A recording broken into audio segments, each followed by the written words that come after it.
Life Audio.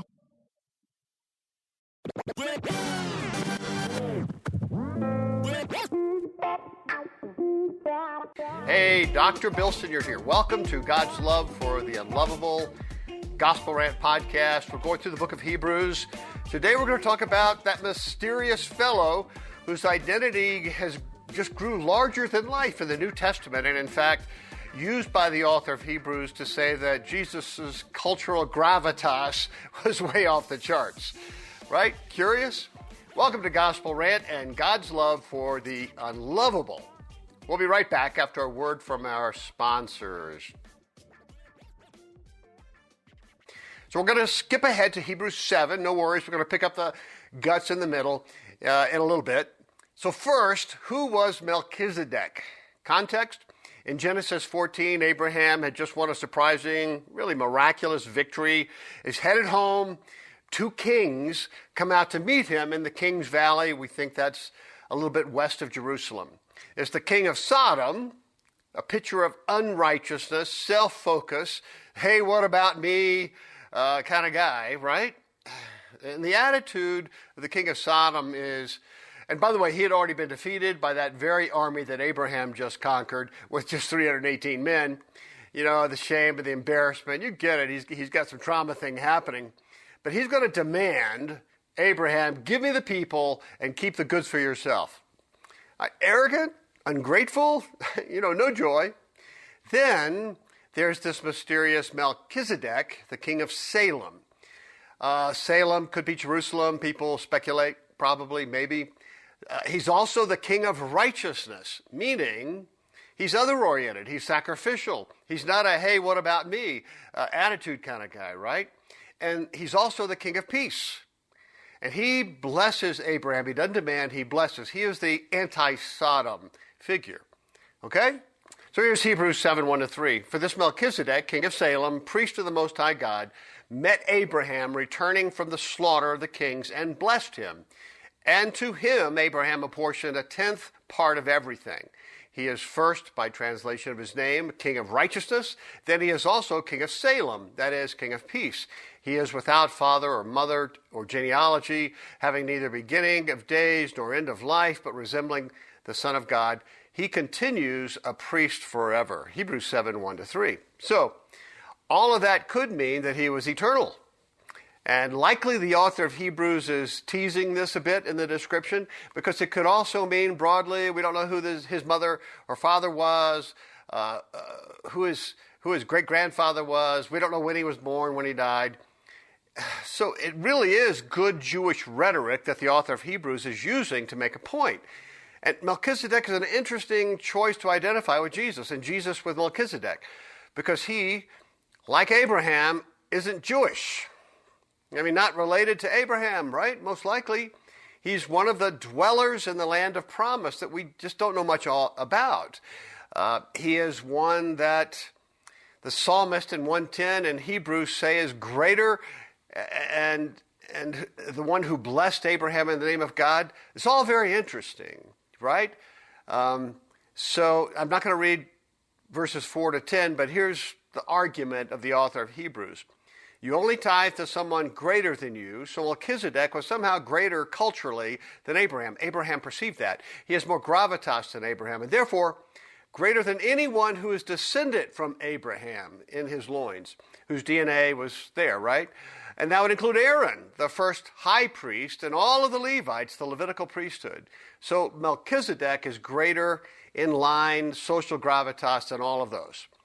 So Mel was a greater high priest than any high priest who ever served in the tabernacle or temple. So Jesus, per Psalm 110, was a priest, but not of the order of Aaron, because he would have been a lesser priest, right? Aaron would have been greater than him genealogically, but of a higher order, the order of Melchizedek, not by birthright or lineage, but by calling and ordination of God, meaning Jesus was ordained over all of the high priesthood, and so was the greatest high priest. That's the argument. So this makes Jesus the guarantor of a better covenant. Consequently, he is able to save to the uttermost those who draw near to God through him, since he always lives to make intercession for them. For it was indeed fitting that we should have such a high priest, holy, innocent, unstained, separated from sin, exalted above the heavens. He has no need, like those high priests, to offer sacrifices daily, first for his own sins and then for those of the people, since he did this once for all when he was offered up himself. For the law appoints men in their weakness as high priests, but the word of the oath, which came later than the law, appoints a son who has been made perfect forever. Hebrews. And made perfect doesn't imply that he was imperfect and then did something and earned perfection. It's a technical meaning referring to the act of consecration by the high priest who needed the death of a goat, sacrifice, to have his sins washed away. Jesus, acting as the great high priest, he also endured a consecration, though he didn't need to. It wasn't for himself. And so he went through the act of consecration. Jesus was made perfect, was consecrated to be the high priest by the death of a sacrifice himself. And not for himself, but for those of us who want to come into the presence of God, even though we're faulty, we're sinners, all of us. So Jesus is greater than Aaron and all the Jewish high priests because he alone didn't need to be consecrated. He was already sinless, but he is also greater than them, greater than even Abraham, because he is of the order of Melchizedek. Very useful for the author of Hebrews, this metaphor, this trope. So even Abraham submits to Jesus. Yeah? So if you were a Jewish Christian and had held the high priest up as authority and source of redemption, the author of Hebrews says Jesus is even a greater authority. And his offering himself is far greater than anything in the temple. You see what he's saying? And also, if you have long identified yourself as a child of Abraham, the author of Hebrews is saying someone's greater than Abraham is here, so identify as a child of Jesus. And then there's Melchizedek. Yeah? All right, so who is he? There's different points of view. We really can't know. Some historically have said he's an angel. Some say that he's an Old Testament pre-incarnational Jesus. And three, related to number two, is that he is a type, a metaphorical type of Jesus. So what's typology? What's type? Per one scholar, typology is based on the assumption that the redemptive activity of God follows basic patterns throughout history. Hence, typology is commonly defined as the use of patterns of correspondence between persons or events in either in earlier redemptive history and persons or events in later redemptive history. Close quote. There we go. That did it. Cleared it up for me.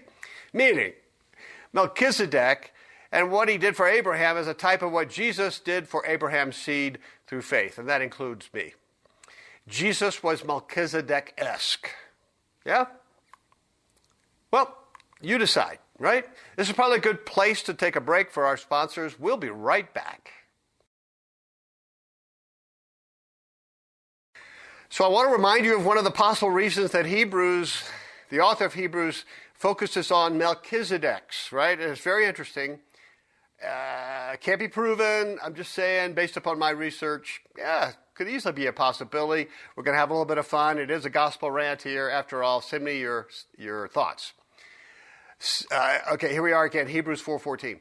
Since then, we have a great high priest who has passed through the heavens, Jesus, the Son of God. Let us hold fast to our confession. All right. A couple of shows ago, I introduced you to Jewish apocalyptic beliefs, which were surely around throughout Jewish communities around the Mediterranean Sea and Jewish Christian communities, no doubt, right? Because it was part of your family throughout the Mediterranean basin. And it goes back to even 300 or so BC, even earlier. The great Philo was fascinated by this. It was in Qumran. Rabbi Zakkai, the man who single-handedly saved Judaism after the Romans destroyed the temple, was an adherent to Jewish mysticism. The idea is that true and serious followers of God were invited to take a spiritual journey through the heavens, a metaphor for intense personal spiritual disciplines, but experiential, right? And it's designed to purify the traveler as they rise up to God, from uncleanness, worldliness, and you go heavenwards through spiritual levels, courtyards, into the spiritual holy of holies, the throne room of God, and represented in Judaism as Ezekiel's chariot. The spirit guides were generally priests or angels, and there was even a regular mention of the mysterious character Melchizedek.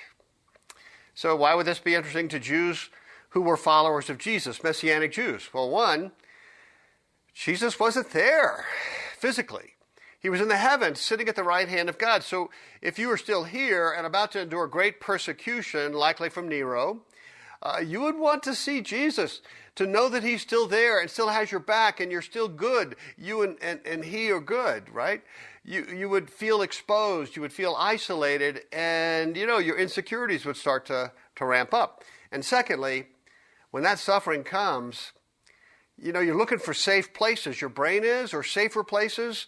So you could run back to the synagogue in classic Judaism, which at times enjoyed a favored status compared to Christianity. I know that's changed historically. And why? Because they didn't proselytize like Christians did. So they were less of a threat to Rome. The second safer haven would be mystery religions, because they sound Christian.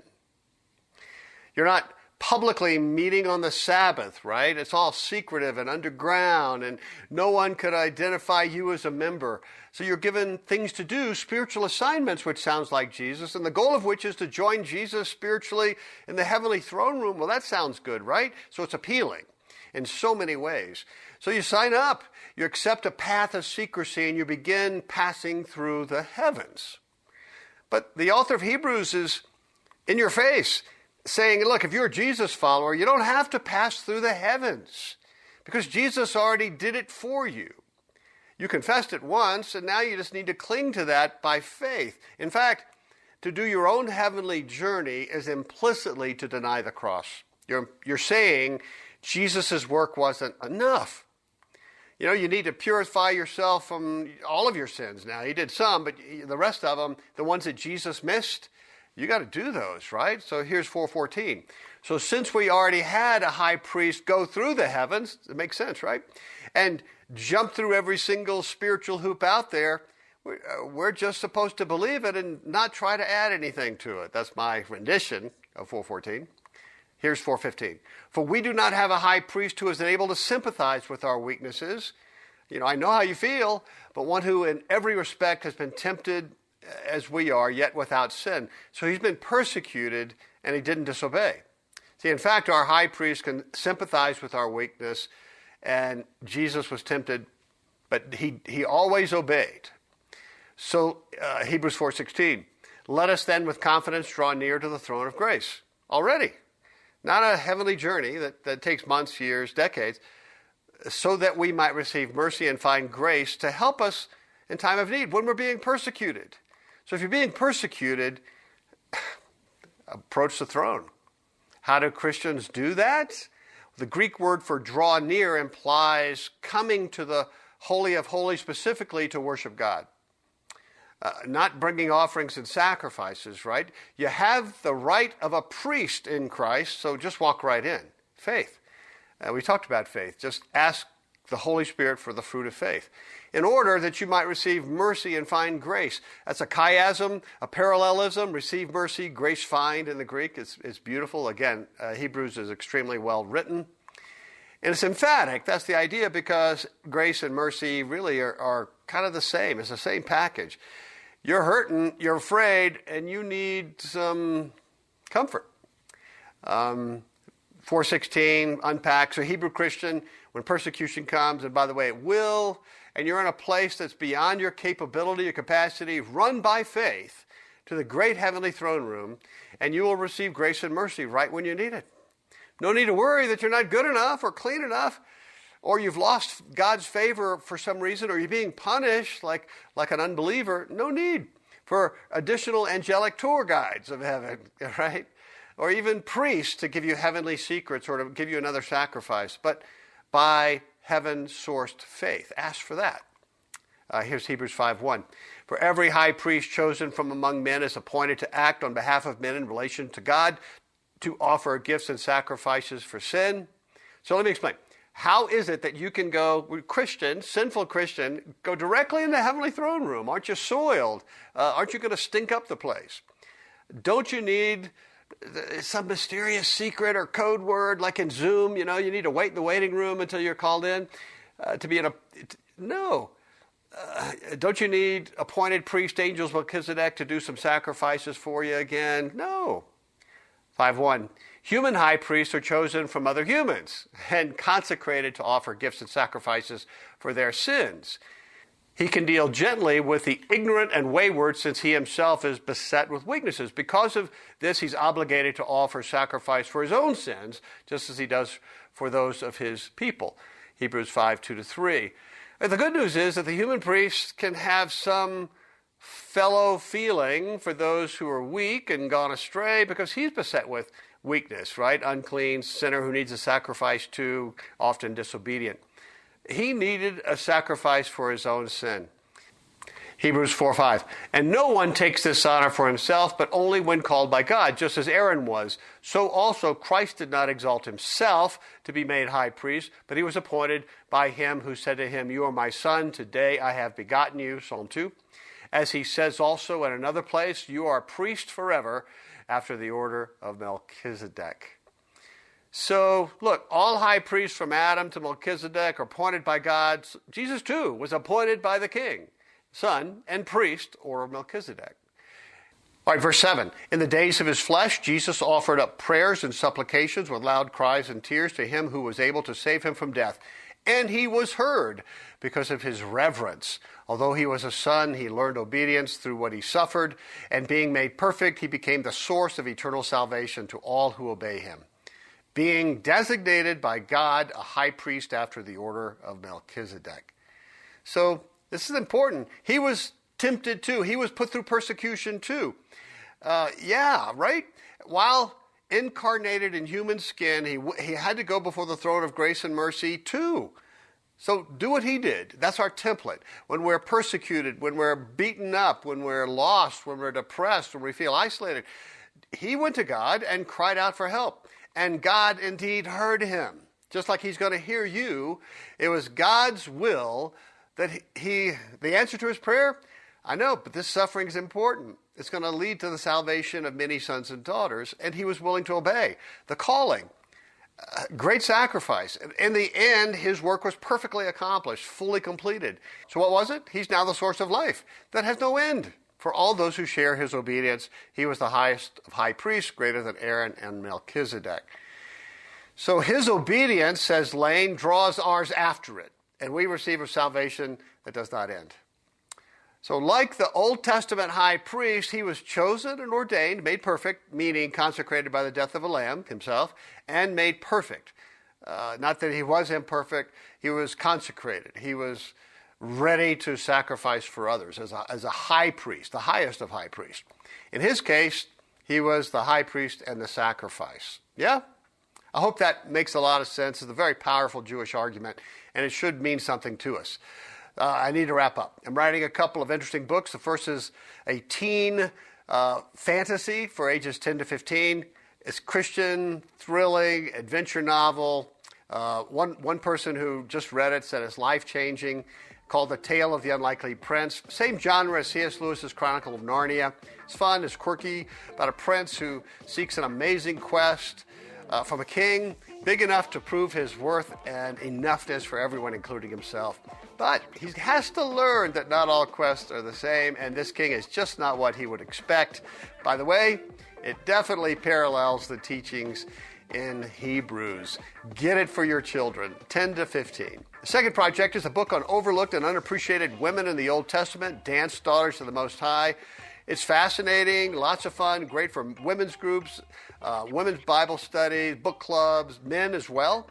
Many of these great women, unfortunately, have flown way under our radar, and there's reasons for that. I'll unpack those, but you want to hear their stories. They're mothers of our faith. They deserve to have a voice. If you want to know when either one of these books gets out, let me know, bill@gospel-app.com. You can also follow me on Instagram, Gospel App One Word, YouTube, Dr. Bill Sinyard. You can even watch a video of this message, so much more. Please subscribe. That helps us more than you can imagine. We'll see you next time. We're going to be asking the question, can you lose your salvation? Yep. Take heart, child of God. If you have